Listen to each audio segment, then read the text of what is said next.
اب نا اس کو میں ریلیٹ کروں گا لیڈرشپ سے. جی لیڈر کون ہوتا ہے جی؟ لیڈر وہ ہوتا ہے جس کی بات سنی جاتی ہے, جو اپنا ایک ویژن ٹھیک ہے عوام میں ڈالتا ہے, اس پہ عمل کرواتا ہے. اسی طرح ہم لیڈر کی بات اس طرح کر لیتے ہیں کہ لیڈر جو ہوتا ہے نا وہ ہوتا ہے جس کو لوگ فالو کرتے ہیں. فار ایگزامپل محلے کا مولوی ہے, وہ بھی لیڈر ہے, اس کے سارے پیچھے. اکثر گھروں میں نا چاچا ہوتا ہے, کوئی تایا ہوتا ہے, کہتے ہیں چاچا جانان کے تو نکاح ہوئے گا. ہاں ٹھیک ہے نا, ٹھیک ہے. اکثر کلاس میں نا ایک پروکٹر ہوتا ہے آفیشل, ایک ان آفیشل ہوتا ہے ڈون, چل اس کی رہی ہوتی ہے, وہ لیڈر ہوتا ہے. ٹھیک ہے. اب کہیں نہ کہیں پہ نا ہم نے اخلاقیات بھی یہی کہتی ہے کہ والدین لیڈر ہے. ٹھیک ہے. پھر ہم ان کی بات سنتے بھی ہیں. جی ٹھیک ہے, ہم سنتے بھی, ہمیں سننا بھی چاہیے. لیکن آیا ہمیں ایک چیز کا لگانا چاہیے کہ کیا جو چیز ہم ان سے کروانا چاہ رہے ہیں, کیا ان میں ایکسپیرینس, ایکسپوجر, اسکل, کیپیسٹی ہے کہ نہیں. کیونکہ اگر ایک پرسن سے آپ وہ فیصلہ کرواؤ جس کی وہ کیپیسٹی نہیں رکھتا تو اس کے ساتھ بھی زیادتی ہے. ٹھیک ہے. میرا ایک دوست ہے, وہ ڈاکٹر ہے, وہ کہتا ہے میں نے اپنی امی کو کہہ دیا کہ یہ ڈاکٹر میرے ڈھونڈا ہے.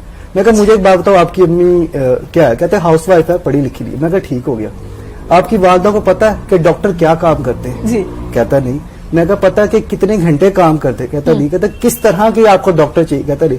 تو میں کہا یہ پھر تمہاری امی کے ساتھ زیادتی ہے, کیونکہ تم اپنی امی کو وہ فیصلہ کرنے کو کہہ رہے ہو جن کی ان میں کیپیسٹی نہیں ہے. آپ کو کرنا یہ چاہیے اس ٹائم پہ, اس جگہ پہ اپنی امی کو سمجھانا چاہیے, کیونکہ اگر آپ نہیں سمجھاؤ گے تو لوگ سمجھائیں گے. ٹھیک ہے. لوگ کہیں گے کہ یہ بچہ نالائق ہے, اس میں نقص ہے, اس میں یہ ہے, وہ بہت سی باتیں نکل آتی ہیں. ٹھیک ہے نا.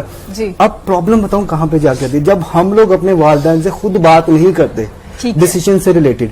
پھر ہوتا یہ ہے والدین ڈیسیجن کر دیتے ہیں جو غلط ہوتا ہے, اور وہ غلط ڈیسیجن کی وجہ سے والدین جب بوڑھے ہوتے ہیں اس ٹائم پہ ان کے دل میں ریگریٹ, افسوس رہتا ہے کہ یار میں نے اپنے بچے کا ایک ڈیسیجن غلط کر دیا جس کی وجہ سے وہ ناخوش ہے.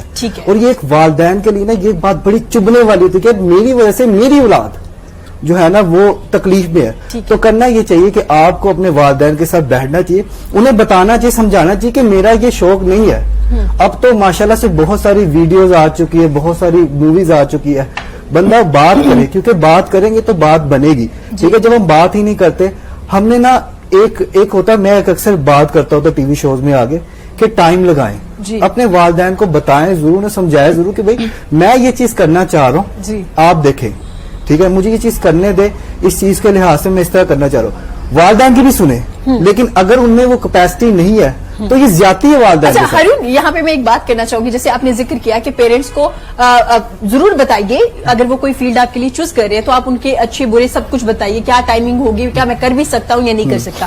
اس میں ٹیچر کا بھی ایک رول ہوتا ہے. تو آپ کو نہیں لگتا یہ میٹنگ 3 لوگوں کی ہونی چاہیے؟ ایک ٹیچر, کیونکہ وہ آپ کو اچھے سے جانتا ہے کہ ہمارے بچے میں کیا صلاحیت ہے, کیا ٹیلنٹ ہے, کیا وہ اچھا لکھ سکتا ہے, اچھا بول سکتا ہے, یا اچھا ڈاکٹر بن سکتا ہے. اور پھر پیرنٹس کو ہوتا ہے کہ تھوڑا کہ کیا ہم انویسٹ کر سکتے ہیں یا ہم. تو آپ کو نہیں لگتا یہ 3 لوگوں کی میٹنگ ہونی چاہیے؟ یہ 3 لوگوں کی میٹنگ ہونی چاہیے, اور ان کے ساتھ ساتھ ان کے دوستوں کی بھی میٹنگ ہونی چاہیے. اچھا. میرا کہنا یہ 4 لوگ, کیونکہ ٹیچر کے ساتھ نا آپ کا بچہ صبح اسکول, شام میں صفائی والے قاری صاحب, ٹھیک ہے, رات میں اکیڈمی, تو یہ سارا بچہ ہمارا اسکول اکیڈمی, کیونکہ وہ جو اسٹوڈنٹ ہوتا ہے اس کے ٹیچر کو پتا ہوتا ہے کہ یار اس کی صلاحیت کیا ہے, اس کو میتھ اچھا لگتا ہے, اس کو فزکس اچھی لگتی ہے, اس کو کیمسٹری, یہ کس جگہ پہ گرو کرے گا. پھر کچھ دوست یار ہوتے ہیں. ٹھیک ہے. آپ کو اپنے بچے کے دوست یار بڑے دھیان سے چنوانے چاہیے. میں تو یہ کہتا ہوں کیونکہ آپ ایوریج ہوتے ہیں اپنے 5 دوستوں کی. بالکل. ٹھیک ہے نا. آپ اپنے دوستوں کی ایوریج ہوتی ہے اور ویسے ہی بنتے ہو, ویسی حرکتیں کرتے ہو. کمپنی بہت میٹر کرتی ہے. حضرت علی کا رضی اللہ عنہ کا بھی کال ہے, اور ہمیں ان چیزوں کو بالکل. تو آپ کو اپنے دوستوں کے ساتھ دوست وہ بنائیں جس کی زندگی کا مقصد ہو, کیونکہ مقصد والے کے ساتھ مقصد والا چل سکتا ہے. ٹھیک ہے. اس کے علاوہ کوئی چل نہیں سکتا. اگر آپ ارریلیونٹ دوست بنائیں گے, وہ بنائیں گے جو آپ کو نہیں رہنے دے, جو بدگمانی ڈال دیتے ہیں. میں کہتا ہوں وہ دوست زہر ہے جو بدگمانی ڈالتا ہے. ٹھیک ہے. بدگمانی بھی 2 طرح سے آتی, ایک آتی ہے اندر سے, ایک آتی باہر سے. ٹھیک ہے. اندر والی بدگمانی کیا ہے کہ پرسن نے کسی کو دیکھ لیتا کہ اس کی چمچماتی کار کے پیچھے اس کی حرام کی کمائی ہے, اور دیکھو اللہ اس کی حرام کی کمائی قبول کر رہا ہے. اینڈ بھی دیکھتے, ہم دیکھتے ہیں روج, اینڈ دیکھے تو پتہ یہ لگ رہا تھا وہ ساری کی ساری کمائی جو حرام طریقے سے کمائی, اور اس کا سارا فارماسیوٹیکل کمپنیز میں جائے ڈاکٹر نرسروں کے سارے حساب کتاب ہوتا ہے. دوسرا گمان کس طرح پیدا ہوتا ہے جی, یہ بھائی جان میرے ساتھ ہے, میں نے سامنے والے بندے کو دیکھ کے صرف ایک اسمائل پاس کر دی, اس نے خود ہی سوچ لیا میرے بارے میں برائی ہو رہی ہے. ہمارا یہ حساب کتاب ہو گیا. تو اس لیے قرآن میں فرمایا گیا کہ بدگمانی سے بچو, وہ گناہ ہے.